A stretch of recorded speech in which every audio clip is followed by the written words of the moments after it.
In this video, we're going to continue with this concept of thermodynamics. Dynamics meaning movement, thermo meaning energy. So we're talking about the movement of energy from one substance to another.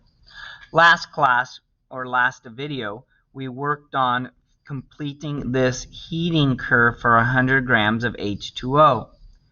This time we're going to go back and we're going to look at the mathematical equations for each one of these sections. Last time was a conceptual look at what was happening with the molecules and the type of energy that was being involved.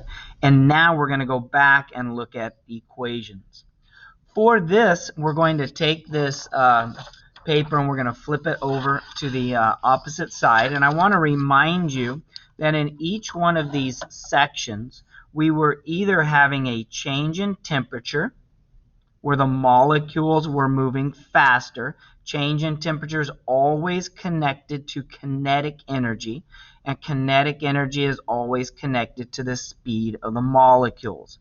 So if you wanted, you could put a change in temperature connected to that, and a change in phase connected to that. Technically, we wouldn't have equal signs here. They're more connected to each other. As we get a change in temperature, that means the kinetic energy is changing. That means the speed of the molecules are moving faster.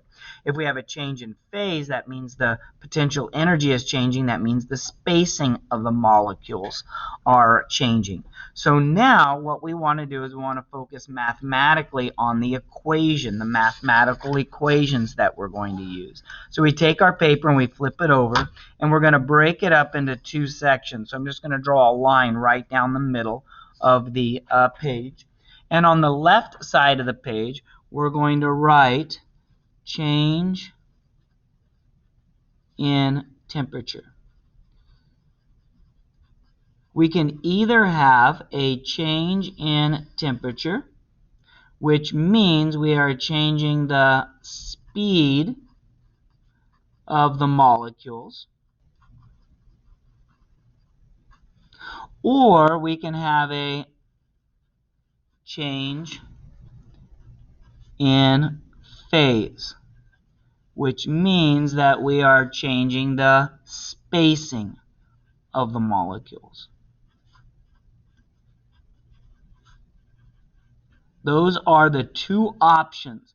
Anytime we are absorbing or releasing energy, there's only two options.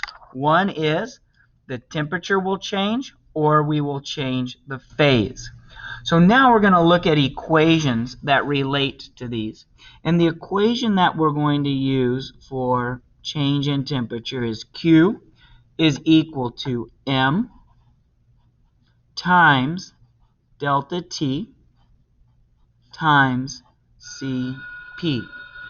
Now, in each of these, there will be a value associated with each one of these variables. But first, I want to identify each one of these variables. The first variable, Q, stands for energy. Q stands for energy. I wish they would have used a capital E to stand for energy, but E was used for something else. And the units that we're going to use for energy are either calories or joules. Those are the energy units. The next unit is M, which stands for mass. And the units that we will use for mass are grams.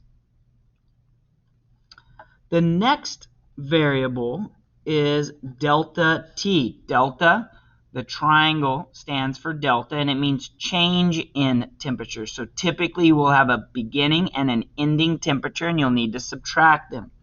This stands for temperature change,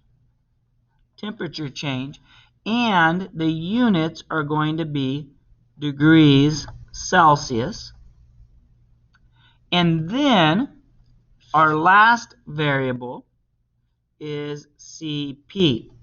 And CP stands for specific heat capacity.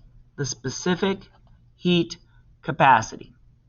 And the units for specific heat capacity are calories per gram degrees Celsius, or they will be joules per gram degrees Celsius. Most of the time, the CP value is going to be given to you in a table or chart. Each substance has its own specific heat capacity value, and most of the time we're going to be looking it up on a chart. So if we have iron, or if we have water, or if we have silver, we would be looking up that specific heat capacity. So anytime we have any instance we have a change in temperature, this is the equation that we're going to be using. So that means over here, when I look at my chart and I look up anytime we have a change in temperature, the equation we're going to be using is Q equals M times delta T times CP. I am not going to put the equation for section B because that is not going through a change in temperature, but I am going to put it for section C. Q equals M times delta T times CP. And then also for section E where I'm changing temperature. This is the equation that I use, Q equals M times delta T times CP. This is the equation I use anytime I have a change in temperature. So you'll notice the same equation gets used 3 times any instance. All of it's solid, changing temperature. All of it's liquid, changing temperature. All of it's a gas, changing temperature. We have the same equation. But notice we have 2 sections remaining that we don't have an equation for. One, during the transition between solid and liquid. The other, the transition between liquid and gas. So now we're on this side looking at a change in phase. So for the change in phase, we're looking at the spacing of the molecules. Our expectation would be that there would be 2 equations that we're going to be using, and we would be correct. The first equation is for the section B. So section B, which is melting or freezing. The equation we're going to use for section B is Q equals M times delta HFUS. Delta HFUS stands for the heat of fusion. So in this equation, Q still equals energy, M still equals mass, but delta HFUS is equal to the heat of fusion. And this is typically a number that you will look up, and the units are calories per gram, or, whoops, let's go to the next line, calories per gram, or joules per gram. One of those two. Calories per gram or joules per gram. Then for section D, notice this is going to be section B. Let's go ahead and write that there. So section B, Q equals M times delta HFUS, the heat of fusion. Once again, that's going to typically be a value that you look up. Now, the last equation that we need to work on is letter D, section D. So we're going to go to section D.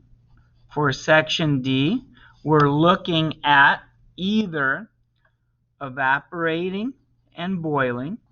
So boiling, evaporating, or condensation. Boiling and evaporating or condensation. The equation that we're going to use is Q equals M times delta H VAP. And that delta H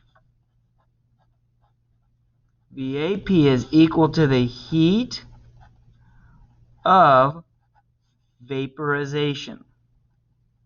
And once again,